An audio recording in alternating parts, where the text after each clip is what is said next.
Despite all his rage, he's still just Nicolas Cage. Despite all his rage, he's still just Nicolas Cage. And someone will say his career can never be saved. Despite all his rage, he's still just Nicolas Cage. Hey guys, on to the next Nicolas Cage movie, and today it's the 1984 movie The Cotton Club. The movie follows Richard Gere's character, who's a musician that helps out a gangster and ends up working for him, and he falls in love with the guy's girlfriend, played by Diane Lane. But the other half of the movie is about a tap dancer, played by Gregory Hines in the titular Cotton Club. So the performances in this movie are a bit of a mixed bag. Richard Gere doesn't really make for that compelling of a protagonist here. I think he's meant to be charming, but he was just pretty dull. And a lot of the movie kind of centers around him. Diane Lane is actually even worse. There's definitely something up with her performance, and I couldn't quite put my finger on it. Then I realized that she's not really going for the 1920s, 30s kind of voice or cadence, which is when the movie is set. And pretty much everybody else in the movie is. Like, pretty much everybody is like, it was a dark and stormy night, see? But she's just like, oh hey, I'm Diane Lane, what's up? And Diane Lane was actually nominated for a Razzie for this movie. I don't know if she entirely deserved it, because I do think her dialogue is pretty bad too. But yeah, when the two major romantic leads of the film kind of fail, that's a big problem for the movie. The good news is, pretty much everybody else is pretty good. I thought Bob Hoskins was the highlight by far. He nails the look and sound and attitude of a 1920s kind of mobster. It borders on stereotype and he's kind of doing an Al Capone type thing. But it's such a fun performance that it doesn't matter. His best friend Frenchie is played by Fred Gwynne and he's great too. By the way, during this whole movie I was trying to figure out what I seen this guy in. Until I realized that it's that guy with the weird voice from Pet Sematary. I live just across the road. You want to watch out for that road. Anyway, Bob Hoskins and Fred Gwynne's character have an interesting relationship. And there's a great scene with them together at the end that you think it's going one way, but it turned out to be something pretty touching. It was good.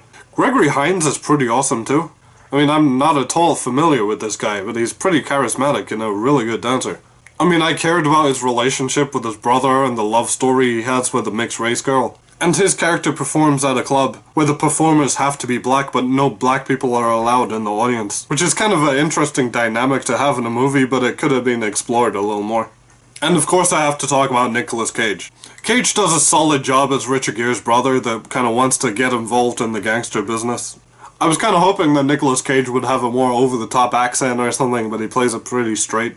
I mean, he's good for the small amount of screen time he has, but there's really not any memorable standout scenes with him, to be honest, to even talk about. And a lot of his dialogue actually involves the N-word, so I'm not going to be quoting that here. There are a lot of, jazz music scenes and tap dancing scenes, but I thought they were pretty good. Especially whenever Gregory Hines and his brother were involved. And that's high praise for me, because I really don't care about jazz or tap dancing whatsoever, although some of the songs were better than others. I also thought there were way too many subplots in this movie. I also think it would have been a better movie if it was just the Gregory Hines story, and the Diane Lane, Richard Gere stuff was cut out completely. But at the same time, I wouldn't want to lose the Bob Hoskins stuff, because it's tied to that story. Apparently there's a lot of controversy involving this movie. I really didn't dig that deep into researching it, but from the little things that I saw, apparently this movie went way over budget. There were a lot of arguments between Francis Ford Coppola and the producers. Lawsuits were involved, and apparently a lot was cut out of the film. I read that the producers told Coppola that there were too many scenes involving black people, and there was too much tap dancing. But yeah, to me, the black guys and the tap dancing were some of the best parts. Coppola said that 35 minutes had to get cut out, which kinda sucks. But I'm also glad that the movie wasn't like 2 hours and 30 minutes, because it's already too long as it is. This movie definitely has good production values. I mean, it's a Francis Ford Coppola movie, it's probably gonna look good. You got cool outfits, everything in the Cotton Club looks great. Although direction-wise, it doesn't have quite as much, stylistic flair as the typical Francis Ford Coppola movie. Overall, this movie is a bit of a mess. It's kinda all over the place. And it felt like it couldn't make up its mind about what it wanted to be. Do you want to be a movie about tap dancing, or do you want to be a movie about gangsters? And, Coppola just crammed all ideas into one.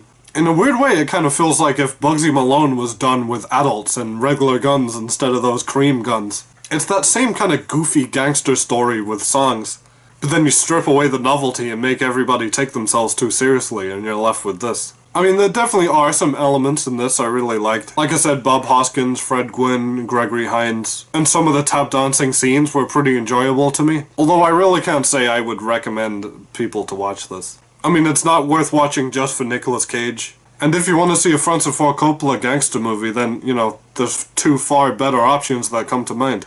So up next is a movie called Birdie, and until then guys, thanks for watching.